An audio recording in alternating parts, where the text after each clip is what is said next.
Olá pessoal, tudo bem? Professor Cristiano aqui para mais uma aula, né? Essa aula é referente aí ao PET número 1, semana número 2. Lembrando que esse PET número 1, né, dos nonos anos, ele é um PET revisional. Então nós estamos revisando aí algumas matérias que vocês aprenderam, né, quando vocês estavam no oitavo ano, no ano passado, né? Como são matérias muito importantes para a gente dar continuidade aí na matéria do nono ano, nós estamos revisando então esses primeiros tópicos aí, são de revisão dessas matérias, tá? O tema de hoje é um tema muito importante, a gente vai falar de Revolução Francesa, né? Uma das revoluções burguesas que acontecem no século XVIII, essa especificamente na França, né? Que vai ser muito importante porque ela vai mudar, né? Ela vai acabar com aquela divisão do antigo regime, aquela divisão social, onde a sociedade estava dividida em três estados, né? O primeiro e o segundo estado tendo privilégios, e o terceiro estado englobando aí a maior parte da população, mas sem privilégios, né, pagando tributos e sustentando aí o Estado com o seu trabalho, tá? Então, sem demora, vamos passar aí para a nossa aula, para os slides. Então, vamos lá. Tá aqui do lado, Revolução Francesa, né? Esse quadro aí já ilustra muito bem isso, né? Esse quadro é uma imagem simbólica ali, né? Essa mulher que está segurando a bandeira da França ali, ela representa a liberdade, né? Por quê? Porque essa revolução ela foi pautada, ela foi influenciada por aqueles ideais iluministas que nós vimos na aula de revisão, né, na aula do PET semana 1. Né, PET 1, semana 1. A aula da semana passada, nós vimos os ideais iluministas, né, do liberalismo. Esses ideais é que vão influenciar essas revoluções. E se vocês se lembrarem bem, esses ideais eles criticavam, né, a concentração de poder na mão do rei, né, o chamado absolutismo monárquico. Eles criticavam ele criticava aquela divisão social do antigo regime, né, que tinham classes, grupos mais privilegiados e grupos não privilegiados. Né, eles pregavam a ideia de igualdade. Né, igualdade e liberdade são fatores muito importantes para os iluministas, né, além da fraternidade, que todos possam conviver ali em harmonia. Né. Esse quadro, então, é uma pintura do Delacroix. Né, ele mostra esse ideal, né, que guiou ali, né, a liberdade guiando o povo, é o nome desse quadro. Então é a liberdade que é a ideia ali central da Revolução Francesa, a liberdade e a igualdade, tá? Então vamos lá, vamos entender como que essa sociedade antes da Revolução Francesa na França, né, estava organizada. Né? Essa imagem ilustra bem isso, né? Ela representa então essa divisão social do antigo regime, né? Antes então da Revolução Francesa. Lembrando que a Revolução Francesa vai ser responsável por acabar com essa divisão social aí, né, chamada do Antigo Regime, que vem lá, né, desde o tempo da Organização dos Estados Nacionais e até antes disso tem as suas origens medievais. Essa divisão em três estados. Você consegue identificar ali os grupos sociais que estão representados nessa imagem? Vamos lá, né? Primeiro ali, né, vamos voltar aqui. O que a gente está vendo ali, né? Um senhor, né, com suas ferramentas de trabalho, ele está segurando uma enxada ali e ele está curvado, né, e acima dele ele está carregando nas costas dele duas pessoas, né, com roupas mais elegantes, não? É justamente uma crítica a essa divisão social da França. Né? Porque o senhor ali representa o terceiro estado e os dois que estão montados nas costas dele representam o primeiro e o segundo estado. Vamos identificar cada um deles. Esse primeiro de roxo que está em cima dele ali, ó, representa o clero. Quem que era o clero? O clero eram os religiosos, né? Os bispos, né? Os cargos principais ali da Igreja Católica, que possuíam privilégio, representavam uma camada muito pequena da população, 0,5% da população. Tá? Esse era o primeiro estado. O segundo estado, esse que está atrás do representante do clero lá, né, com chapéu, com plumas, tal, representa os nobres, né? Que nobreza é essa? Essa nobreza é aquela nobreza que a gente chama de nobreza parasitária, aquela nobreza que vive em torno do rei ali, que depende do rei, né, que vive no palácio junto com o rei, né, então é a corte do rei ali, são os funcionários públicos, né, são eles que ocupam os principais cargos, então eles vivem ali parasitando em volta do rei ali, ocupando os principais cargos, e junto com o clero, né, esses dois grupos, o primeiro e o segundo estado, ou seja, o clero e a nobreza, eles são os grupos mais privilegiados dessa sociedade. Os nobres também representam uma camada uma parcela muito pequena dessa sociedade, tá? Representavam cerca de 1,5% da população total da França, né? Então os dois juntos, primeiro e segundo estado, não dava 2% da população, e eram eles que tinham os privilégios, eles que tinham isenção de impostos, eles que tinham leis próprias só para eles, né? As leis para eles eram mais brandas, né? Eles que podiam ocupar os principais cargos ali do governo, então eles estavam aí nessa posição privilegiada. Embaixo dele, sustentando tudo isso, está o terceiro estado, né, que está representado aí nessa imagem como esse senhor, né, com as ferramentas de trabalho ali. Grande parte do terceiro estado são os camponeses, né, então ele está representado ali com uma ferramenta de trabalho, com uma enxada, mas o terceiro estado não engloba só os camponeses, ele engloba todo o restante da sociedade. Aqueles que não eram clero e não eram nobres fazem parte do terceiro estado, inclusive a burguesia, né? E a burguesia, desde o seu surgimento lá no Renascimento Comercial Urbano, a burguesia estava ganhando muito dinheiro, né? Então ela tinha se dividido, tinha a baixa burguesia, que eram os pequenos comerciantes, mas você tinha a alta burguesia, né? Os banqueiros, aquelas pessoas, né? Os grandes comerciantes, aquelas pessoas que tinham riqueza, mas por essa divisão social aí do antigo regime, estavam excluídas dos principais cargos do governo, estavam excluídas das decisões políticas, porque eles faziam parte do terceiro estado, e o terceiro estado não fazia parte, não tinha privilégios, tá? Eram eles também, o terceiro estado, né, cerca de 98% da população, a grande maioria da população, era que sustentava com o seu trabalho e pagando os impostos, sustentava os luxos e a riqueza do rei, do clero e da nobreza, tá? Então essa é a divisão social do antigo regime. Quando a gente falar em divisão social do antigo regime, é isso. São três grupos, tá? Três estados,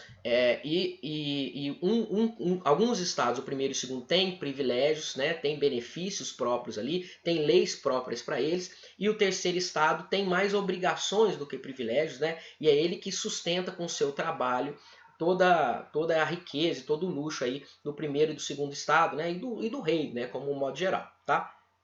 Então, vamos entendido essa divisão, né? Então a França estava organizada, a sociedade francesa estava organizada desse modo, e a França estava passando lá no século XVIII, né? Nessa segunda metade do século XVIII, período final do século XVIII, por um processo de crise muito profunda, tá? Primeiro porque a produção da agricultura não era suficiente ali para abastecer a população com alimentos, então você tem falta de alimentos, você tem um aumento no preço dos alimentos, né? A população estava aumentando, então precisa de mais alimentos. A produção não dá conta de abastecer, falta alimentos, sobe o preço, né? Então estava uma crise geral, né, de preços ali dos alimentos na França, da produção. E para piorar tudo, a França ainda sofreu ali com alguns problemas, com algumas chuvas, né, com inundação das colheitas, e aí a produção foi ainda mais baixa nesse período que a gente está falando, aí, final do século XVIII, e não ia dar para sustentar a população toda, os preços vão lá à altura, né, as pessoas estão passando fome, e além disso, lembrem lá, né, que era o terceiro estado, justamente esses trabalhadores, esses camponeses, essas pessoas que estavam passando fome, é que tinham que pagar altos impostos, né? Então os impostos eles aumentam para tentar, né, já que a França está passando em crise, os impostos são aumentados para tentar resolver a situação da crise, mas essa população, né, o terceiro estado estava sofrendo muito, começa a ter revoltas dos camponeses, né, eles não aceitam passando fome, né, como essa ilustração aí mostra uma revolta dos camponeses que aconteceu na França nesse período, porque eles estavam insatisfeitos com as condições, né, daquela divisão social e deles serem os responsáveis por ter que resolver o problema da crise, né? Eles que pagavam impostos, eles que tinham que resolver tudo, enquanto a nobreza e o clero ainda continuavam vivendo no luxo, tá? A França estava endividada também, né, por outros fatores. Que fatores eram esses? Envolvimento com guerras, né? A França tinha se envolvido na Guerra dos 7 Anos contra a Inglaterra, tá? O que foi uma guerra muito dispendiosa, né?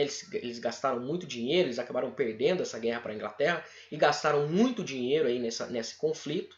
E também a França, como tinha essa rivalidade com a Inglaterra, enviou lá tropas para a guerra de independência dos Estados Unidos, que não tinha nada a ver com a França lá, né? Mas ela enviou só porque era contra a Inglaterra, né? Para defender ali os colonos que lutavam pela independência dos Estados Unidos.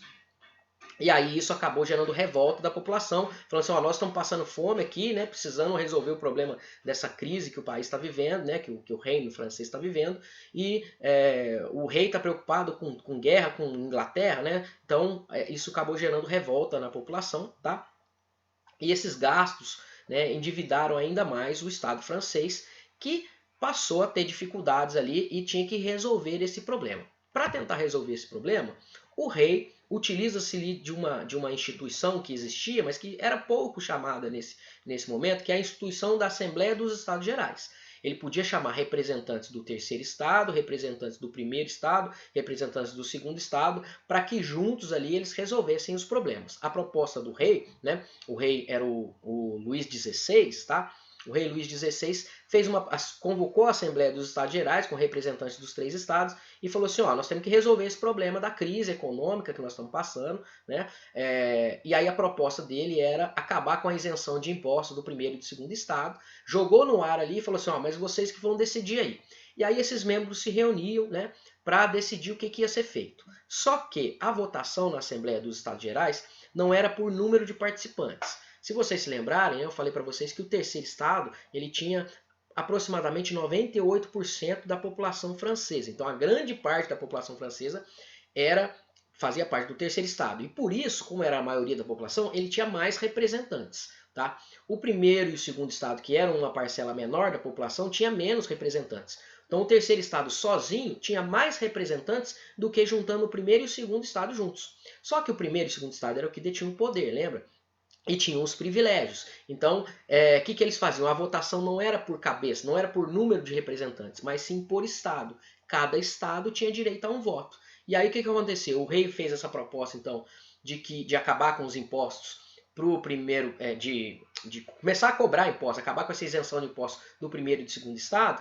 O primeiro e o segundo estado, querendo manter os seus privilégios, se juntam, votam em conjunto e não deixam passar essa mudança, essa alteração, né? Então, o primeiro e o segundo estado sempre se juntavam, votavam, a votação ficava 2-1, né? O terceiro estado querendo fazer as mudanças, o primeiro e o segundo estado querendo manter os seus privilégios. Então, isso não chegou a nenhuma resolução, ficou aquele impasse ali nessa Assembleia dos Estados Gerais. E aí o terceiro estado, então, com aqueles ideais iluministas, né, aquela ideia de liberdade, de igualdade, né, aquela ideia de limitar o poder do rei, de ter uma constituição, de fazer uma república, né, todos esses ideais estavam circulando ali nas leituras, nos livros da época, estavam sendo discutidos, influenciou a burguesia. E a burguesia toma a frente, então, dessa Assembleia dos Estados Gerais e fala que vai fazer uma constituição para a França. Então, ó, não havendo acordo lá entre os estados, o primeiro, o segundo e o terceiro estado, o terceiro estado, liderado pela burguesia, se proclama em Assembleia Nacional Constituinte, 1789, que é o início da Revolução Francesa. Tá? Então, a primeira fase da Revolução Francesa, Assembleia Nacional Constituinte, quando o terceiro estado, liderado pela burguesia, se reúne para acabar com aquela monarquia absolutista, colocar leis para todos, né? Então, fazer uma constituição para a França. E aí eles se reúnem. Enquanto isso estava acontecendo lá na Assembleia Nacional Constituinte, o povo estava passando fome, o povo mais pobre começa a tomar as ruas, começa a fazer protestos cada vez mais violentos. Até que no dia 14 de julho de 1789, eles tomam a Bastilha, né? A Bastilha era uma grande prisão política que representava o poder do rei, né? O rei absolutista, Luís XVI, sempre que alguém ia contra as ideias dele ou tentava bater de frente com ele, ele mandava prender lá na Bastilha. Então aquela prisão simbolizava o poder do rei. E aí esses revoltosos, né, esses membros do terceiro estado que estavam insatisfeitos com aquilo tudo, saem às ruas, tomam armas, invadem a Bastilha, pegam os armamentos, liberam os presos políticos do rei, e a queda da Bastilha então é um símbolo ali da Revolução Francesa. O rei está perdendo o poder, né? Então a queda da Bastilha vira um marco para a Revolução Francesa, considerado aí o início da Revolução Francesa nessa assembleia, nessa fase chamada de Assembleia Nacional Constituinte, tá? O Luís XVI viu que a coisa não estava muito favorável para ele, né? Ele tenta ali fechar aquela Assembleia Nacional Constituinte, fala que não vai ter Constituição nada, que ele manda e tal, mas ele percebe que as coisas estão ficando cada vez piores, né? Mais violentas, com os protestos na rua, e ele fala assim, opa, eu vou ter que ceder aqui, senão eu vou acabar me dando mal aqui. Então ele reconhece a Assembleia Nacional Constituinte, fala para o segundo, para o primeiro e para o segundo estado, para os nobres e para o clero, fala assim, ó, se eu fosse vocês eu participava lá da Assembleia, senão eles vão decidir as leis que vai favorecer só eles, né? Participa lá. Então aí o primeiro, o segundo e o terceiro estado juntos passam a fazer parte dessa Assembleia Nacional Constituinte, cuja ideia é fazer uma constituição para a França, tá? Eles fazem também um documento muito importante, que é a Declaração dos Direitos do Homem e do Cidadão, que foi promulgada lá em agosto de 1789, tá? Esse documento é o documento que oficialmente acaba com o antigo regime, porque ele é feito naqueles ideais de liberdade, de igualdade, aqueles ideais iluministas, e ele proclama que, pela primeira vez, a seguinte frase, ele começa com essa frase, ele fala assim, ó, os homens nascem e são livres e iguais em direitos. Então, pela primeira vez, está se falando que não tem mais aquela divisão entre clero, nobre, alguns com privilégios, alguns com mais direitos e outros com menos direitos. Não. Todos são livres e iguais perante a lei. Uma lei só vai ser para todos, inclusive para o rei, tá? Então, essa ideia aí defendida pela Declaração dos Direitos do Homem e do Cidadão, né, foi promulgada lá em 1789, em agosto de 1789, põe fim, então, àquelas divisões sociais que nós vimos no começo da aula, né, que tinha lá primeiro, segundo estado com privilégios, terceiro estado com mais direitos do que privilégios, com mais deveres do que privilégios. Isso tudo acaba quando todos os homens são considerados iguais. Agora não importa se você é do clero, se você é nobre, né, se você é comerciante, o que é. Todos são considerados iguais perante a lei. Essa ideia é a base aí de todos os governos democráticos, né, até hoje, né? A gente tem nos países democráticos, né, as constituições, e elas garantem a igualdade de todos, né, todos iguais perante a lei, tá? E é claro que essa declaração dos direitos do homem e do cidadão, ela foi feita pelos burgueses, né? Então ela defende ali alguns direitos que são importantes para os burgueses. Ela institui direitos naturais, eles são direitos naturais, ou seja, da natureza de todos os homens. Por exemplo, a liberdade, a propriedade, a segurança, a resistência à opressão, né? E aí a propriedade chama a atenção, né? Ter o direito de ter as coisas, né? De ter propriedades, né? Essa ideia burguesa aí vai tá presente nesse documento, tá? E aí, esses caras estão lá reunidos na Assembleia Nacional Constituinte. É claro que o rei percebe que a coisa tá feia para ele e ele vai começar a mexer os seus pauzinhos ali, né? O trabalho da Assembleia Nacional Constituinte ele é finalizado, tá? Em 1791 é formulada a primeira Constituição da França, lá nessa Constituição francesa. A França passa a ser uma monarquia constitucional, tá? Porque agora o rei ainda continua mandando, mas ele tem que obedecer às leis da Constituição, né? E essa Constituição, então, tem toda aquela ideia iluminista, né? De igualdade, de todos os homens são iguais, né? E além disso, ela faz a separação entre o Estado e a Igreja, né? Agora são instituições separadas, né? Porque antes era junto, era mais ou menos a mesma coisa. Agora não, né? Isso já tira um poder do clero também, né? A Constituição de 1791 também pregava a igualdade, aliás, a liberdade de crença e a divisão dos poderes, tá tudo aqui, tá? As eleições censitárias, lembrando que as eleições aí ainda não são voto para todos, tá? Só homens, né? Alguns homens que tinham uma certa riqueza ali que votavam, tá? Não é ainda aquele ideal de que todo mundo pode votar, inclusive mulheres, tal. Ainda não tem isso aí, tá? Isso é mais à frente. Mas, enfim, o rei agora ele está submetido a uma constituição, né? Ele vai ser o chefe do executivo, mas vai ter divisão dos poderes. A gente vai ter um legislativo que vai ser eleito por esses eleitores aí, né? Que a Constituição define, né? Você vai ter o judiciário, você vai ter divisão dos poderes, como Montesquieu pregava, nós vimos na aula passada, né? O rei percebe que ele está perdendo poder. E aí ele começa a mexer seus pauzinhos, ele começa a entrar em contato, enviar cartas, enviar mensageiros para os reis ali em volta da França, né? Principalmente alguns monarcas absolutistas que eram muito próximos dele, o monarca da Prússia e da Áustria, e ele fala assim, ó, os caras estão fazendo uma revolução aqui, o bicho está pegando, eles estão tirando o meu poder, e se a gente não barrar isso, uma hora ela vai chegar aí, vocês vão perder poder também. Então se eu fosse vocês, mandava a tropa para vir me ajudar aqui. O rei, então, em segredo, entra em contato com outros monarcas ali, pedindo auxílio, pedindo ajuda para barrar a revolução e voltar tudo como era antes, para ele voltar a ter o poder, né? Mas ele estuda em segredo, né? E aí ele organiza uma fuga, ele tenta fugir, né? Que ele não aceitava essa perda de poder. Então ele se disfarça, né? Durante a noite, né? Ele troca de roupa, tal, e tenta fugir lá numa carruagem, né? Mais simplesinha, sem parecer que era o rei. e aí ele é descoberto. E ele é descoberto por alguns revoltosos, e um grupo dos revoltosos, lá do terceiro estado, da burguesia, que estava liderando a revolução, chamado de jacobinos. Eu já vou explicar quem são os jacobinos, mas só para vocês saberem, eles eram os mais exaltados, né? Eles eram os mais radicais ali na revolução. Eles descobrem que o rei está tentando fugir, prendem o rei, né? E ao mesmo tempo que isso acontece, as tropas que o rei tinha pedido ajuda começam a atacar a França, começam a chegar, e aí os jacobinos tomam a frente da revolução para defender a Revolução Francesa, para defender o ideal revolucionário, tá? E aí tem início a Convenção Nacional. Porque quando os jacobinos tomam o poder, eles falam assim, então o rei está querendo fugir, está querendo acabar com a revolução, então agora não tem monarquia mais, nós somos uma república. E uma república precisa de uma nova constituição, então o terceiro estado agora se reúne, os revolucionários, na Convenção Nacional. Tá? Aqui é uma imagem mostrando lá o rei sendo pego lá pelos jacobinos quando ele tentava fugir disfarçado na carruagem. Ele foi preso. E aí a Convenção Nacional reunia então os burgueses ali, os membros do terceiro estado, tá? Lembre-se que o clero e a nobreza, quando começou a revolução, começou a ficar mais feia, eles começam a fugir, né? Eles começam a deixar a França, eles não fazem parte dessa Convenção Nacional.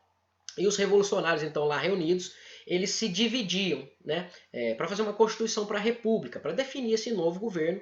E aí eles acabaram se dividindo em grupos, tá? Que são os girondinos, os jacobinos e a planície ou pântano, tá? Tanto faz chamar de planície ou pântano, que era de acordo com a posição política deles e também a posição que eles adotavam ali, que eles sentavam na Assembleia. Vocês podem ver uma imagem ali, uma pintura representando essa Convenção Nacional, né? Quem sentava à direita, né, eram os membros da alta burguesia, os mais ricos, né, que queriam mudanças, mas também não queriam tantas mudanças. Lembra que eles eram ricos, eles estavam querendo mudanças porque eles estavam excluídos do poder político, mas eles queriam que não fosse tantas mudanças assim, né? Eu quero mudança, mas nem tanto, né? Então eles eram conservadores, posições moderadas, né? E eles tinham medo de uma maior participação do povo mais pobre, né? Que tomasse o poder e mudasse tudo e tirasse inclusive as riquezas deles. Esses caras eram chamados de girondinos e eles se sentavam à direita lá da Convenção Nacional. Os jacobinos eram os mais radicais, era a pequena e média burguesia, né, os mais pobrezinhos ali, eram os trabalhadores urbanos, né, da cidade de Paris, e eles eram apoiados por um grupo chamado de sans-culottes, que eram os mais pobres, né, da cidade. Então esse grupo queria mudanças, eles eram os mais pobres, claro, né, eles queriam uma maior participação do povo mesmo no poder, tá? Eu queria que a política fosse feita para defender os interesses desses grupos mais pobres, né? Então esses jacobinos se sentavam à esquerda da Convenção Nacional, tá? Os girondinos à direita, então as elites, né, os mais ricos, a alta burguesia, os girondinos à direita, e os jacobinos à esquerda, e eles e no meio deles ali ficava o grupo que representava a burguesia financeira, chamado de planície ou pântano, que mudava, né? Uma hora ia mais para o lado dos jacobinos, uma hora ia mais para o lado dos girondinos, então eles ficavam ali no meio, tá? Essa divisão ali, né, vai ser importantíssima para a gente entender a Revolução Francesa, mas também para a gente entender a política, porque foi a partir dessa posição ocupada por esses grupos aí na Convenção Nacional que surge o conceito de direita e de esquerda, né? A direita mais ligada ali aos grupos conservadores, né? Que não querem mudanças profundas, né? As elites ali, e a esquerda representando os mais pobres, defendendo ali uma maior participação popular do povo, né, no governo, tá? Então, até hoje, essa ideia de direita e esquerda, ela surge desse momento aí, tá? Da divisão entre jacobinos e girondinos, certo? E aí, turma, a Convenção Nacional, então, né, os jacobinos tomam o poder, lideram ali essa nova fase do governo, né? A Convenção Nacional vai de 1791 a 1795, e aí eles tinham alguns líderes, como o Danton, o Robespierre, né? Eles vão tomar a frente ali do período da Convenção Nacional e vão julgar o rei. E aí é um acontecimento importante. Lembra que o rei tinha sido preso tentando fugir? Né? Ele é julgado como um traidor da pátria, traidor da França, né? Porque ele se juntou com estrangeiros ali para e contra a revolução, né? E a revolução, segundo os revolucionários, ali era para o bem de todos, era para resolver os problemas da França. Então ele é condenado como traidor e ele é condenado à guilhotina, né? Ele vai ter a sua cabeça cortada, né?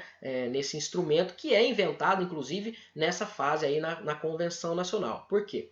A Convenção Nacional é um grupo que os jacobinos estão no poder. Eles são mais radicais e eles começam, né? Eles criam um comitê de salvação pública para eles julgarem todos aqueles que segundo eles, eram uma ameaça para a revolução, né? E aí eles começam a perseguir todos alguns nobres, né, alguns membros do clero que não fugiram, né? Eles começam a tomar até as propriedades desses nobres que fugiram, tal. Tem toda uma mudança ali na França e eles começam a julgar as pessoas que eles consideram inimigos da revolução. E por isso esse período ficou conhecido também como a fase do terror, né? Porque morreu muita gente foi executada, teve a sua cabeça degolada, a própria guilhotina, né? Aquela lâmina que desce e corta a cabeça rapidamente, foi criada nesse momento para facilitar a execução, né? Porque morria muita gente, os chamados inimigos da Revolução. Então esse governo, né, dos jacobinos acaba se tornando uma ditadura, né? Mesmo assim, perseguindo muita gente, né? Mesmo assim, foi nesse período a Constituição que eles aprovam na Convenção Nacional é considerada aí uma das constituições mais democráticas, porque ela estabelece o voto universal masculino, todos os homens podem votar, independente de ter ou não dinheiro. Ela acaba com a escravidão nas colônias francesas, né? Ela estabelece o direito de rebelião, que os homens poderiam ir contra o governo se o governo não fosse favorável, não tivesse servindo a eles, né? Então ela tabela o preço do pão, né? Tabela o preço dos alimentos para que não subisse, né? Estabelece impostos aos mais ricos, né? Então ela vai ser mais democrática, mais ligada aí ao povo, né? A maioria da população que era pobre, tá? Mas essa loucura aí, né, das execuções e tal, as pessoas acabam se acusando e esse governo dos jacobinos acaba entrando em crise, né? Inclusive os seus líderes são guilhotinados também, são chamados lá de inimigos da revolução, e aí esse governo então se transforma numa ditadura e acaba caindo com outro grupo lá da Convenção Nacional, os girondinos, tomando o poder, né? Então o período do terror ele tem resultados, inimigos externos eles são derrotados, mas internamente, né, esse grupo começa a se isolar, entra em crise, e aí a alta burguesia, insatisfeita com aquilo, com medo do que estava acontecendo, faz um golpe ali para tomar o poder, e aí eles tomam o poder, né, em 1795 e iniciam a última fase da Revolução Francesa, chamada de Diretório, que vai de 1795 a 1799. No Diretório, quem toma o governo são os girondinos, né? Então é a alta burguesia, né? Os burgueses enriquecidos lá.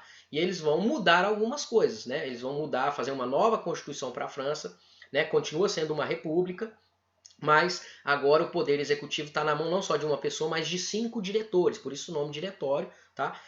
E esse período, todos aqueles avanços populares, né, o fim da escravidão, né, o tabelamento do preço, todos aqueles avanços populares que tinham sido feitos.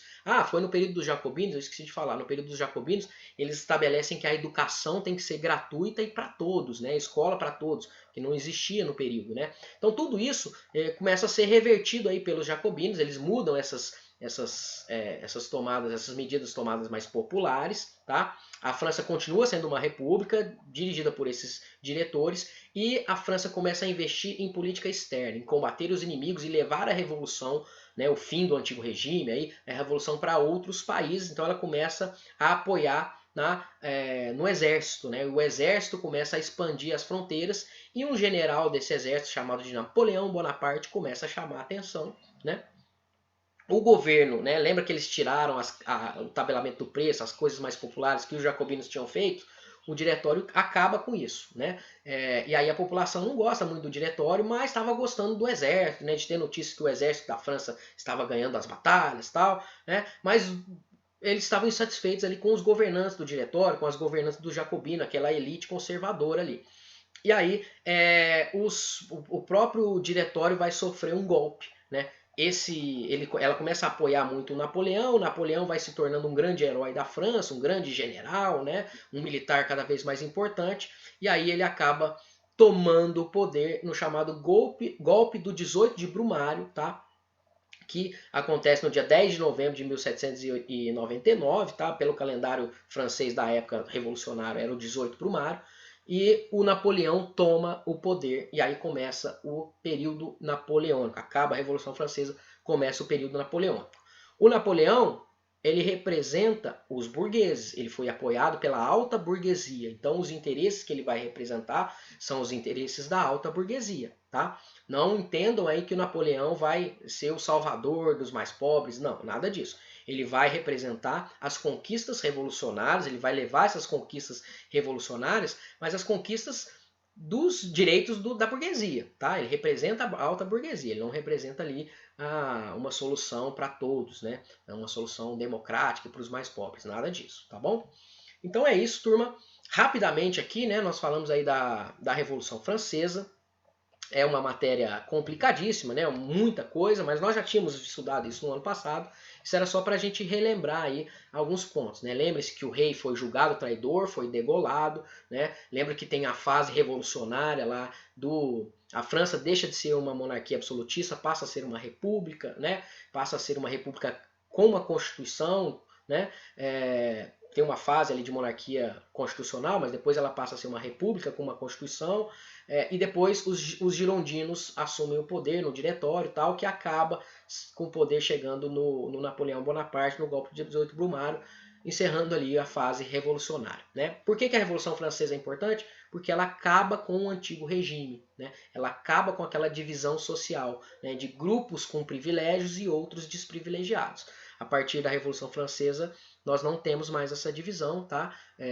Todos são iguais perante a lei, tá bom? Então essa igualdade jurídica, né, surge a partir daí. E pela primeira vez a gente tem aí grupos revolucionários tomando poder, executando o rei, né? A gente tem essa série de mudanças, certo? Espero que vocês tenham entendido a nossa aula. Façam as atividades do PET, tá?